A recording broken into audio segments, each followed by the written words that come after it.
Nagpadala na ng 160 na mga personnel na tutulong sa pagbabantay ng seguridad sa 2025 BARM Parliamentary Elections ang Police Regional Office 12 o PRO 12. Ginawa ang send-off ceremony ng mga ito sa Sultan Kudarat Provincial Police Office sa Isulan. Pinangunahan ito ni PRO 12 Regional Director Brigadier General Arnold Argente.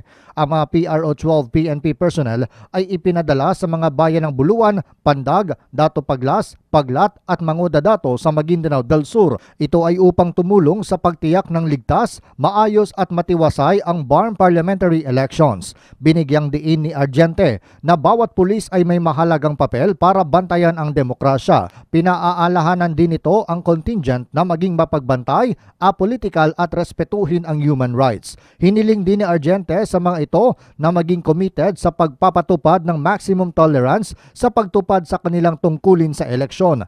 Ayon pa kay Argente, tiwala siya sa profesionalismo at dedikasyon ng PRO 12 contingent.